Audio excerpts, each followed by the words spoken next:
Macabra, espero que vocês estejam bem. Hoje nós voltamos a gravar, hoje não é ao vivo, hoje é gravado. Hoje estou de pintinho amarelinho, pra quê? Pra falar sobre um programa especial, um programa sinistro, um programa maneiro pra caramba, só que eu não vou falar agora, por quê? Porque primeiro, antes de mais nada, eu queria falar pra vocês, é muito bom estar aqui, muito bom estar gravando de novo, galera. Sabe que nós estamos reformulando o canal, nós estamos fazendo coisas diferentes, coisas estranhas, coisas sinistras, coisas macabras, coisas que dá medo, coisas que dá frio na barriga.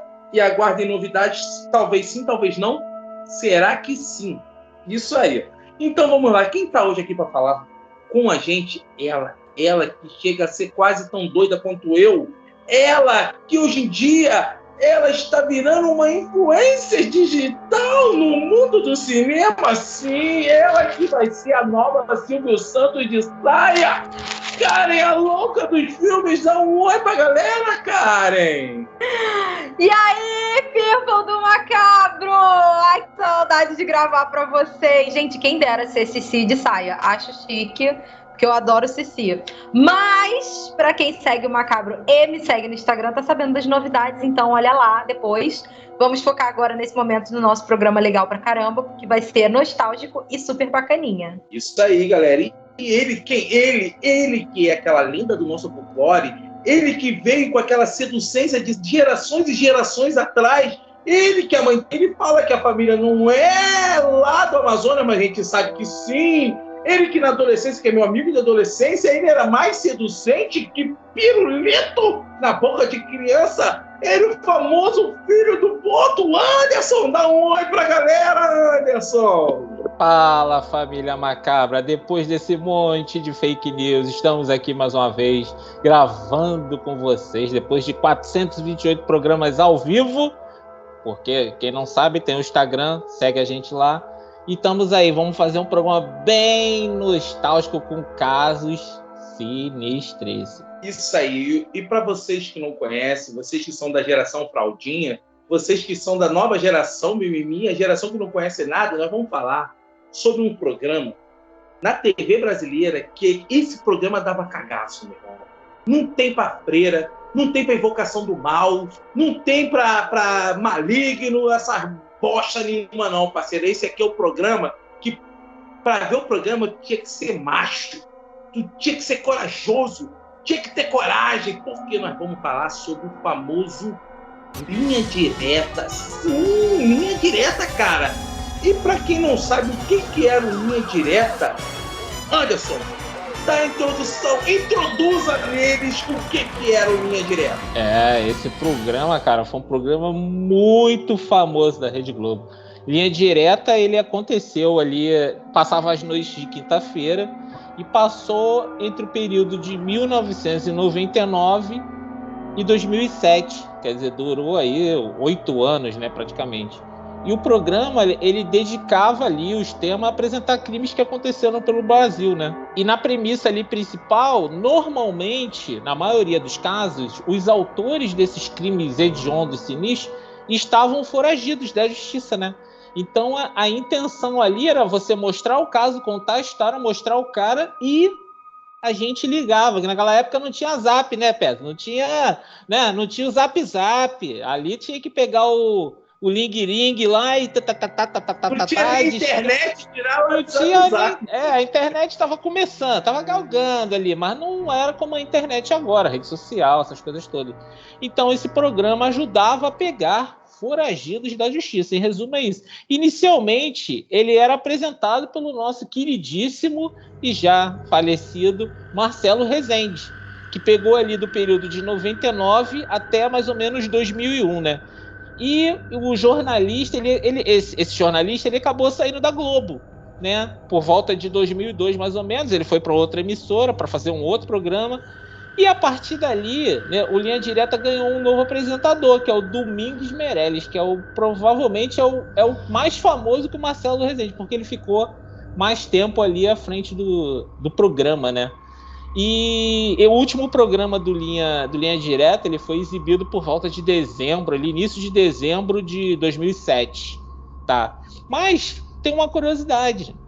essa não é a primeira versão do Linha Direta. O Linha Direta, a primeira versão desse programa foi produzida em 1990, porque essa fase do Domingos Meirelles e do Marcelo Rezende é a fase mais famosa do programa, é a que todo mundo conhece. Mas antes teve com o apresentador Hélio Costa, que é até deputado, se eu não me engano. E nessa versão, ela reconstruía alguns crimes famosos, tal como o caso Carlinhos, mas eles usavam atores desconhecidos, diferente da versão atual, que eram atores da Globo ali que faziam as encenações dos casos. Tinha sempre ali um ator fazendo um personagem e outro ali. E esse programa, cara, ele fez tanto sucesso que em fevereiro de 2003, mais ou menos, ele ganhou a medalha Tiradentes da Assembleia Legislativa aqui do Rio de Janeiro, né? Por reconhecimento e mérito ao programa, porque o programa ajudou a pegar muita gente. Muitos casos que ficavam em aberto, as soluções foram resolvidos a partir de denúncias, os caras foram presos, assassinos, esses foragidos todos. Então foi um programa que, cara, e como o Peterson acabou falando, quem é que não tinha aquele cagacinho, maluco? Porque cada semana era um programa mais bizarro, uma história mais surreal que a outra. E eu, depois dessa introdução, eu queria já passar um pouquinho para cá e perguntar qual é a lembrança que ela tem desse programa, sem contar o caso dela. Como é que o período que você era, da sua idade, como é que você assistia esse programa? Bom, vamos lá, que em 99 eu já assisti a Linha Direta, porque se eu não me engano, Linha Direta veio substituindo Você Decide, e a gente curtia assistir o Você Decide. E aí eu acho que eu devia ter uns 8 anos, uns 10 anos, 9 anos, por aí. E eu era uma criança estranha, eu curtia assistir o Linha Direta, eu acreditava que aquelas coisas eram tipo assim, tipo a lenda do... Porque na época, gente, entendam, nos anos 90 a gente cresceu assistindo uma TV que o Gugu Liberato prendia a nossa atenção por 4 horas falando que ele ia mostrar o Chupacabra ou o ET de Varginha. Então, assistir o Linha Direta pra mim era tipo isso, tipo... É mentira, eles estão inventando, é uma historinha. Até porque o final do programa, o último bloco, eu praticamente nunca via, porque aquela parte do Disque Denúncia, o número tal, não sei o quê, eu já tava dormindo faz séculos. Então eu assistia ali o início da historinha, o meio e tal. E como tinha muita gente famosa, eu falava, nossa, olha, é a pessoa da novela. Então, assim, eu achava aquilo muito legal. Achava aquilo um seriado, toda semana um episódio. E eu achava que era tudo criação, até o dia que, aí eu vou contar aqui, que eu realmente falei, putz, isso é real, que merda.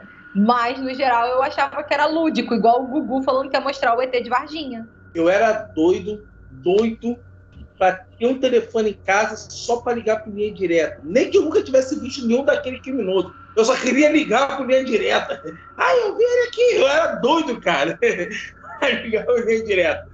Era muito maneiro, cara. Eu adorava esse programa. Realmente era uma coisa... E eu lembro uma vez, cara, que tinha os caras comentando assim, eu não sei onde eu tava passando, e tinha um cara que tinha sido preso. Então, eu acho que eu tava no ônibus, uns adultos falando, cara, se sair no Linha Direta, fudeu. Saiu no Linha Direta, já era. Não adianta nem correr, porque é pego mesmo. E isso é uma coisa que ficou marcada. Eu lembrava, eu falava, cara, eu ainda vou ligar pro Linha Direta. Cara, é um programa muito bizarro mesmo, muito bizarro. Pô, eu me amarrava, eu gostava de ver Marcelo Rezende. Esquisito, né? Ele queria ligar pro Linha Direta e eu ficava de castigo porque ligava pra MTV pra pedir clipe. Mas tá, continua. E pra dar trote. Você fala que ela era rica, viu? Ela tinha telefone em casa, rapaz, isso era coisa de gente rica. Gente snob. E uma outra coisa também interessante, que o Disque Denúncia, né, que a gente conhece aí, ele foi implementado um pouquinho antes, né? Foi por volta de 95, mais ou menos, que o Disque Denúncia começou. E o Linha Direta também se beneficiava disso, né? Porque ele ajudava ali, uma coisa casava com a outra, tinha tudo a ver. E, pô, muito doido. E ali a gente conheceu o Marcelo Rezende, né, cara? Aqui não tem o que falar. Aquilo ali é uma figuraça, repórter. Corta pra mim já é depois, já. Nessa época não tinha esse corta pra mim, não. Mas é um puta jornalista investigativo, né? Ele fez muito sucesso aí em todo lugar, todos os canais que ele passou, até os últimos dias de vida aí, né? Que ele já é falecido. Ele fez programas, entrevistou pessoas que tu fala assim, caraca, diferente do Gugu que inventava PCC, né? Nosso querido Gugu! Aí o que acontece? Ele não, ele ia lá, entrevistava os caras, os bandidos todos, ele era um cara sinistrão. Isso aí, galera. E quem vai vir contar o primeiro caso do Linha Direta é ela. Karen, fala aí qual é o teu primeiro caso. Bom, o meu primeiro caso é um caso muito... Assim, todos os casos são sérios e importantes, mas esse me chocou. Porque quando você é criança ou uma pré-adolescente, você não liga muito para a notícia e o que está acontecendo. Mas quando aconteceu aqui no Rio a chacina da Candelária, em 93, na minha... Assim, eu já era nascida, eu era criança. Mas conforme a gente vai estudando e isso entra na história para você aprender, você não dá muita importância. Você, não vivi isso, ok. Quando eu vi no Linha Direta aquela situação, aí que você toma noção da proporção das coisas. A atrocidade, o nível de crueldade, o nível do desespero das pessoas, porque foi uma das maiores crueldades que teve aqui no Rio de Janeiro, e eu vou dar uma resumida para vocês do que foi. Em julho de 93, um carro e um táxi, um Chevette e um táxi pararam ali na Candelária, na Praça Pio X, aqui no Rio de Janeiro, e começaram a disparar contra os moradores que estavam ali dormindo, pessoal que guardava carro, guardando carro. Isso foi assim, no meio da noite. E assim, do nada, sem motivo, sem razão. A pessoa simplesmente saiu de casa, pegou o carro e foi. Eles não tinham um propósito, um objetivo. Eles só foram de crueldade e de maldade. E mataram essas pessoas. Foram oito menores morreram.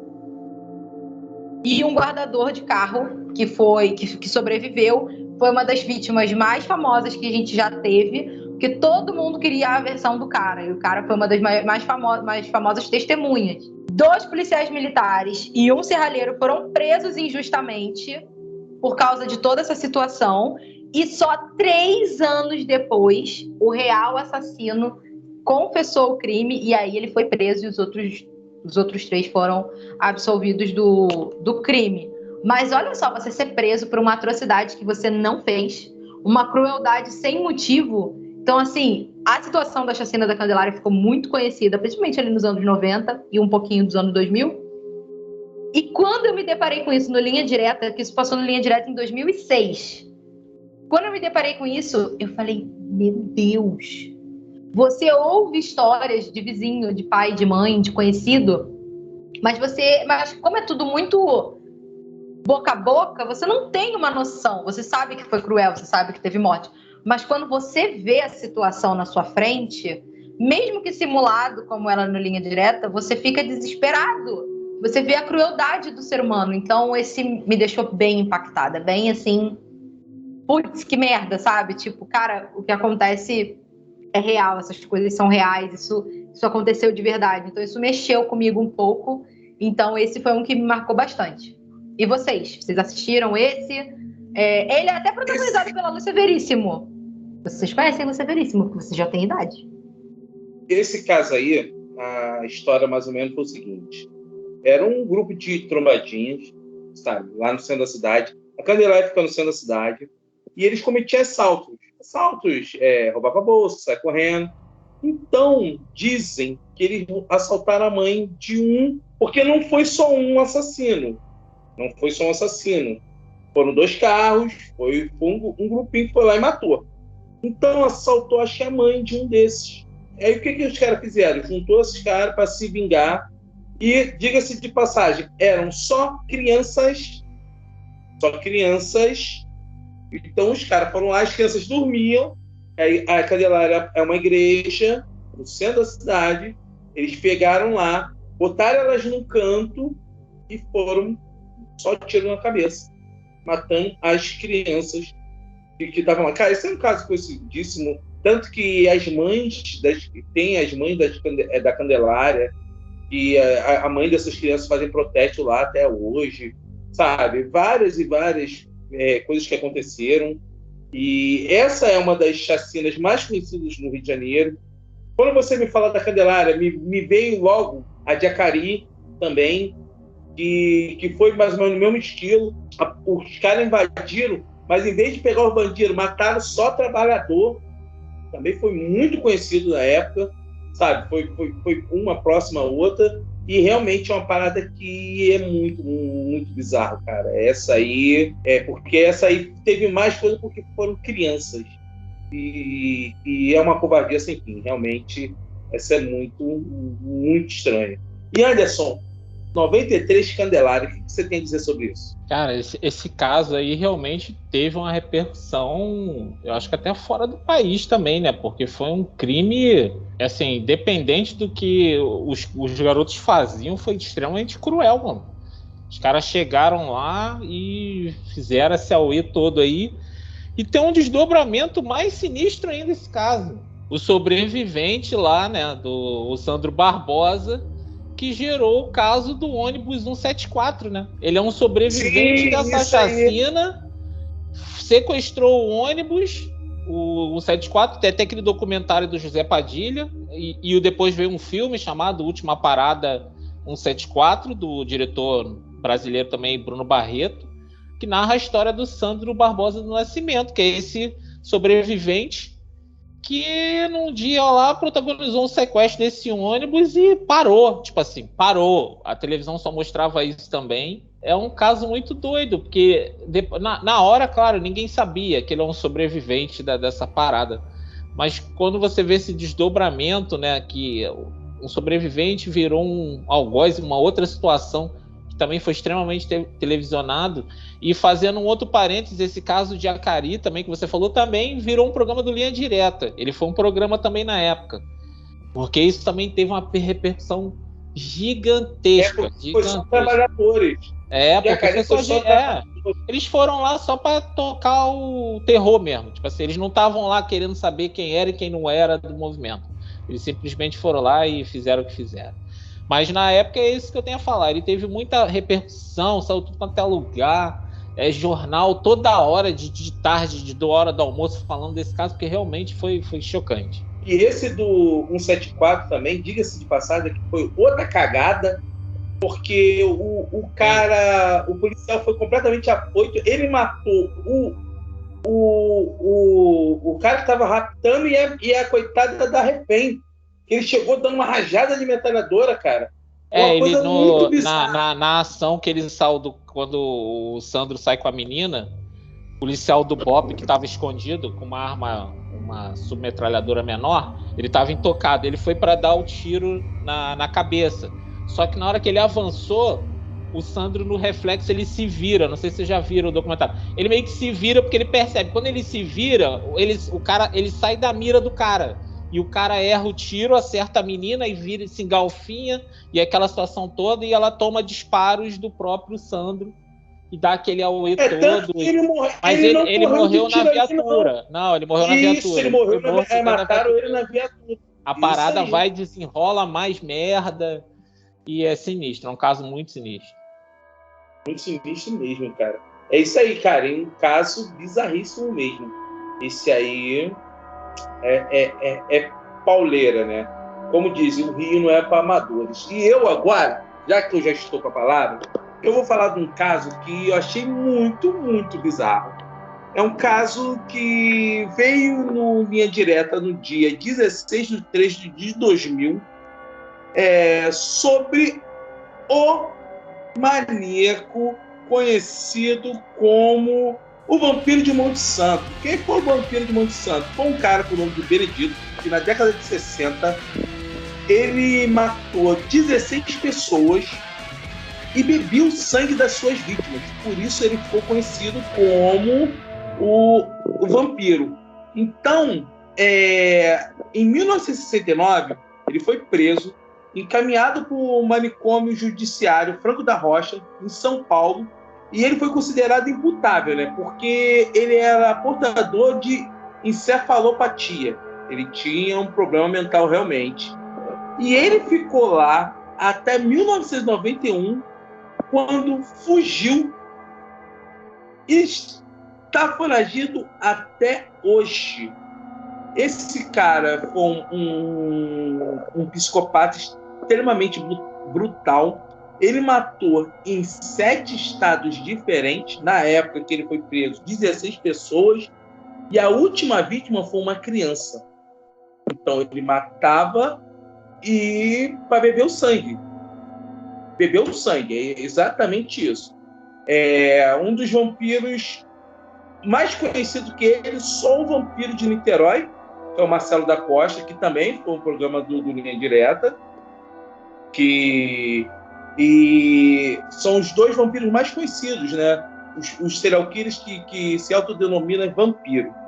E eu queria perguntar para você, Karen, você já tinha ouvido falar desse caso? Você chegou a conhecer esse caso? Não, eu nunca ouvi falar desse caso. Tô chocada.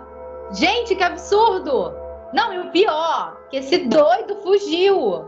Esse homem já deve ter morrido pela idade. Não sei, acho que no sangue não tem tanta coisa boa assim pra deixar de viver pra sempre.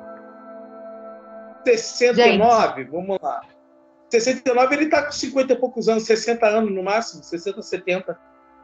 Que idoso é esse que o Covid não pegou? Pelo amor de Deus, tanta gente legal aí o Covid pegou, por que não pegou esse homem? Pelo amor de Deus, coisa horrível. Como é que ele matou uma criança e bebeu o sangue da criança? Tão perturbado. E como que deixaram esse homem fugir do negócio? Gente! Desculpa. E sabe uma coisa que eu acho engraçado? E você vendo o Linha Direta, né? Eles falam que existia uma doença com o nome de vampirismo. Cara! Naquela época, né? Porra, é de 2000. Como se ele tivesse... Sensacionalismo já existia nessa época, né? Isso, como se ele fosse um vampiro. Como se ele fosse um vampiro de verdade, né? Ele foi contaminado. Começa o programa falando de vampiro. Vocês já conhecem a história dos vampiros, mas os vampiros reais são muito mais perigosos. É assim mesmo, cara. É muito... Cara, é um caso sinistro pra caraca. Um serial killer maluco. Mas o Linha Direta transformou numa bizarrice no estilo lenda urbana do Gugu, cara. Só vocês vendo. Vocês têm que ver isso aí, cara. E Anderson, você já tinha ouvido falar do caso? Chegou a ver quando eu comentei? Cara, eu lembro desse caso do Linha Direta. Eu não reassisti pro programa não, mas quando você falou, eu lembrei do caso. E o mais bizarro, assim, que o cara tinha um visual, ele não tinha os dentes da frente, não, ele só tinha os caninos aqui, então aqueles dentes dele ficavam, assim, bem evidentes, assim, como se ele fosse realmente um vampiro. E é bem provável que ele tenha arrancado mesmo, porque a gente não sabe o nível de maluquice da pessoa, tudo é possível, né? Entendeu? Mas você vê aí que a gente sabe fazer serial killer também, rapaz, não é só na gringa que tem Hannibal Lecter, não. Aqui tem o vampiro do Monte Santo. Aqui o negócio com o bagulho fica doido também. Bizarríssimo esse caso. E outra coisa que eu fiquei sabendo, cara, e o vampiro de Niterói, ele tá pra ser solto. É um serial killer que só matava mulher, ele só matou criança, só menino. Ele matava, estuprava, fazia necrofilia, bebia o sangue. E tá pra ser solto.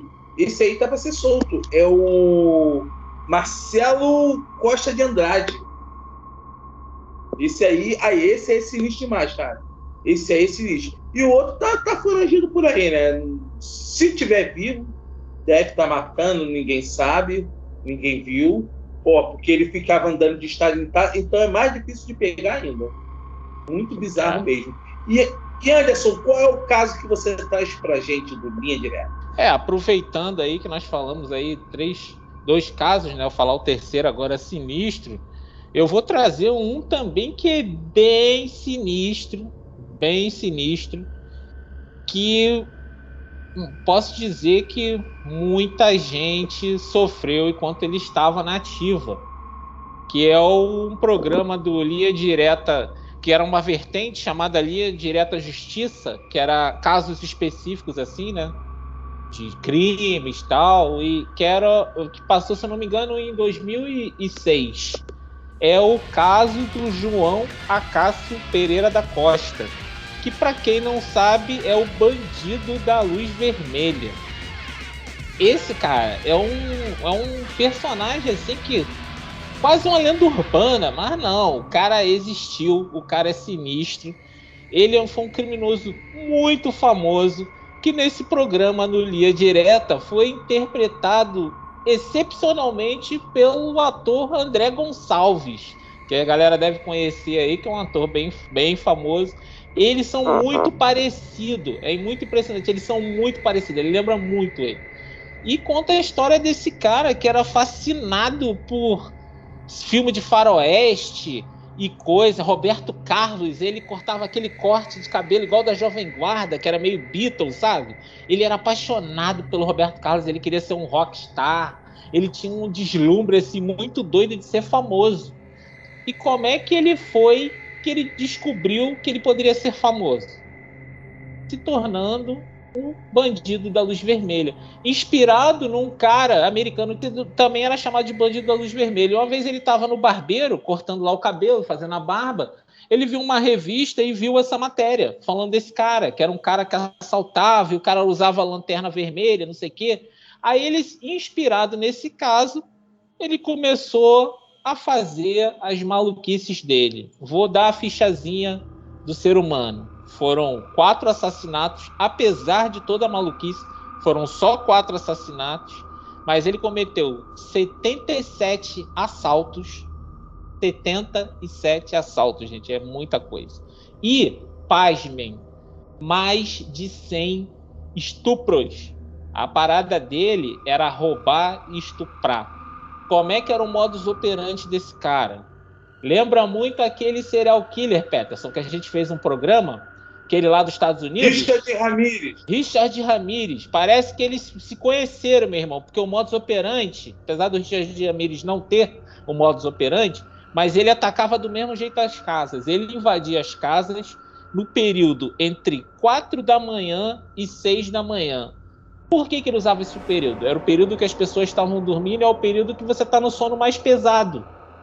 Então você não ia ouvir ele chegando. Então ele chegava todo arrumado, ele não entrava todo, não, ele entrava de terninho, todo arrumado, com um pano aqui no rosto, e a lanterna com a luz vermelha, pegava o marido lá, falava, ó, vim, quero tudo, me dá joia, me dá dinheiro, não sei o quê, e ele roubava tudo e na maioria das vezes ele estuprava a mulher, ele era sinistro, aí fugia. E nisso, nesse meio tempo, ele começou a fazer vários crimes assim. E as pessoas começaram a relatar, né? Pô, o cara é o bandido da luz vermelha, o bandido da luz vermelha. O policial fala, mas por que o bandido da luz vermelha? Não, porque ele fica botando aquela lanterna com aquela luz vermelha na sua cara e você não consegue ver o rosto dele. E fica todo aquele pânico ali, aquela situação. E ele começa a ver que o nome dele começa a sair no jornal. Parece que esses caras, eu não vou chamar ele de serial killer porque ele só matou, é errado, porque ele só matou 4 pessoas, né? Que é muito, né? Mas não, é serial killer, já é serial killer. Pode não, ser matou 4 é serial. É serial killer. Então, ele começa a ver no jornal e aquilo começa a alimentar o ego dele. Então, aquela fama que ele tanto almejava, ele vê que ele consegue. Aí, o que ele faz? Ele começa a fazer mais assaltos, mais assaltos, mais assaltos, mais assaltos. E ele tinha uma pessoa que fazia receptava os roubos dele, principalmente ele vendia joias, né? Aí ele ia lá, vendia pro cara, o cara pagava uma grana, eles ficaram amigos, então girou esse ciclo econômico, vamos assim dizer, dos roubos. Ele roubava, vendia joias pro cara, arrumava dinheiro, ganhava fama e ficava nisso aí. Só que uma vez ele foi preso por receptação de joia roubada. Mas como isso era muito lá antigamente, porque isso tudo se passou em Joinville, tá, gente? Ele foi para vários estados, mas ele é de Joinville especificamente. Foi onde começou as tretas todas. Ele vai preso e na hora da ficha ele dá um nome fictício. Ele inventa um nome, ele não dá o nome dele, ele é fichado lá, bota a impressão digital tudo. E logo em seguida ele foi solto tal, e ele volta a fazer os crimes e fazendo. Tanto que teve o negócio era tão absurdo, ele era um cara tão perturbado, que uma vez ele entrou numa casa e uma mulher estava nua, dormindo nua, só dormiu nua. Ele assaltou a casa e falou assim, ó, não quero mais você dormindo nua, não. Falou assim para a vítima, muito doido, cara. Se eu voltar aqui de novo, você estiver nua, eu vou te matar. Falou assim mesmo. Aí a mulher começou a dormir vestida, porque um mês depois ele voltou na casa e a mulher estava vestida. Aí a mulher falou para a polícia essa história, os policiais acharam assim, eles riram porque foi uma coisa extremamente absurda. E o resumo dessa ópera toda, gente, depois dele ter feito esse escarcéu todo e feito essa quantidade de vítimas entre assaltos, estupros e tudo, A polícia conseguiu prender ele. E foi constatado que ele já tinha aquela passagem, foi identificada a impressão digital, foi preso tudo direitinho, ele confessou todos os crimes dele e ele pegou a pena de 351 anos, 9 meses e 3 dias. Isso mesmo, gente, 351 anos. Claro, no Brasil a pena máxima é de 30 anos. E aí vem uma outra reviravolta nessa história. 30 anos se passam, chega o ano de 1997 para 98, esse cara é solto. Isso, gente. Esse cara é solto. E os jornalistas vão tudo em cima com tudo. Ah, como é que você tá? Ele fala, não, eu tô recuperado. Esse negócio de bandidagem não é para mim, não. Que não sei o quê. Mas claramente você vê que nesse período que ele ficou preso, que ele foi para um manicômio judiciário, ele começou a ficar muito sequelado das ideias, pior do que ele já era. Aí ele saiu falando que estava bem, que não sei o quê, aí ele decide voltar para a cidade natal dele, em Joinville. E vai morar com os parentes lá, com o irmão, tio. Cara, o cara volta a infernizar, Peterson, do nível surreal. Tanto que o Ratinho, que é o outro concorrente, nosso apresentador lá do SBT, ele fez uma matéria, quando começou a dar esse rebuliço de novo, botou um repórter lá para ir atrás dele. E essa cena tem no YouTube, gente. O repórter do Ratinho estava chegando na casa do cara, na casa onde ele estava, e estava tendo uma discussão familiar. Tava a que seria a tia dele, uma parente dele, chamando ele de louco, falando que ele tinha que ir embora, porque ele ficava perturbando aquela senhora, era uma senhora. Ah, você fica falando que vai me matar. E a reportagem ficou de longe só filmando. Caraca, Peterson, daqui a pouco vem o filho da mulher. Já viu esses bancos de madeira que a gente usa na varanda? Ele tá saindo assim da casa, tipo, sua louca, vai pra lá, não sei o quê. Cara, o cara dá-lhe uma porrada com esse banco de madeira aqui na nuca dele, que ele cai apagado, escorado. Isso tem na internet, gente. E na época eu vi no programa do Ratinho. Cara, ele deu uma porrada sem dó nem piedade. Pegou na cabeça, ele apagou e ficou ali. Então acharam que ele tinha morrido, né? Aí levaram pro hospital, tal, não sei o quê. Passado-se essa treta, o que aconteceu? Ele saiu dali, né? Os caras iam matar ele ali. E ele foi pedir uma ajuda. Esse pescador chamado Nelson Pizenger. É um nome porque lá em Joinville tem muito descendente, né, de outros países. Ele deu meio que ajuda para esse cara, acreditando que o bandido da Luz Vermelha estava recuperado. Aí o que aconteceu? Ele começou a dar assistência, botou ele na casa dele. O cara, gente, tentou estuprar a mãe desse pescador de 80 anos. O cara ficou perturbado. Aí um dia ele tava no bar ali, ele deu um surto psicótico doido lá, começou a quebrar tudo. E o irmão desse pescador tava tentando acalmar ele. E ele corria de um lado pro outro, aí ele falou assim: calma, fulano, calma, se acalma, você vai fazer uma besteira, não sei o quê. E ele foi pra dentro de casa. Chegou dentro de casa, ele pegou uma faca, cara, aquelas facas de açougueiro, e falou assim: eu vou te matar. Começou aquela briga, ele tenta matar o irmão desse cara, do dono da casa. Meu filho, o dono da casa não pensou 2 vezes, Peterson. Catou-lhe uma espingarda e bau! Mandou um tiro no peito dele. E matou o bandido da Luz Vermelha. Ficou caído lá no chão morto. Ele morreu segurando a faca. Tem imagem na internet. E o desfecho dessa história, o cara, ele foi morto. A cidade deu entrevista para todas as redes de imprensa da época, falando: graças a Deus esse cara foi morto, porque ele estava infernizando a cidade. Ele ia voltar a matar, estuprar, fazer tudo aquilo que ele fazia. O cara foi indiciado, o pescador que matou ele, e depois o juiz, depois de uma avaliação toda em novembro, 6 anos depois praticamente, né? Em 2004 saiu lá a confirmação de que ele foi absolvido pela justiça. O juiz entendeu que foi legítima defesa. Inclusive tem até entrevistas com esse cara, ele falando que quando ele chegou na cena, que ele viu aquele auê todo, ele já pegou a arma, ele não sabia o que estava acontecendo. Tipo assim, ele não sabia que era o cara que estava surtando, ele achou que fosse alguém que tivesse invadido a casa, entendeu? Achou que fosse outra situação.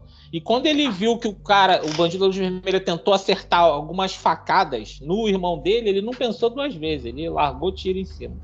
E aí cessou-se um dos maiores bandidos aí que tocou terror e todo mundo conheceu. E agora eu queria perguntar para Karen se ela já tinha ouvido falar desse personagem aí da nossa história, que é o Bandido da Luz Vermelha. Tava por fora, gente. Pra mim tá sendo tudo novidade. Não conhecia e tô horrorizada e tô aliviada. Já que ele morreu, tô em paz. Mas, credo! E como a justiça é bem bosta, né? Tipo, pra que libertar esse cara? Não vi sentido nisso. Porque a pena máxima é 30 anos. O cara pode pegar 1000 anos, ele só vai ficar 30 lá. É uma lei. Ele já foi até votado algumas vezes para tentar mudar isso, mas é uma coisa que eles não conseguiram. E como o Peterson acrescentou aí, tem muita gente podre aí para sair aí, cara. E aí, meu Deus, que nos ajude. E tem filme desse cara, se eu não me engano, fizeram uma música. Tem música do Bandido da Luz Vermelha, tem filme. É conhecidão, cara. Conhecidaço. Cara, depois, quem não conhece, depois dá uma buscada na internet que vocês vão ver, cara. É um dos bandidos mais famosos do Brasil, assim, da época. É esse Bandido da Luz Vermelha. Realmente. O filme, só para fazer um parêntese, ele é de 1968. E depois, anos depois, fizeram uma outra versão também, que era uma espécie de continuação, já com ele mais velho. E foi tema do Linha Direta. Teve o próprio Hermes e Renato, né? Fizeram um clipe, né? Demon Lock MC. Tem várias paradas. Tem música, como o Peterson falou. Acho que até do grupo Ira, se eu não me engano. Entendeu? Rubro Zorro, se eu não me engano, o nome da música, que é inspirado na história do cara lá. E entre outras músicas. Sinistro mesmo. Galera, então, esse aí, os casos de Linha Direta que nós trazemos para vocês. Os casos sinistros, os casos macabros, os casos que mexeram com a gente.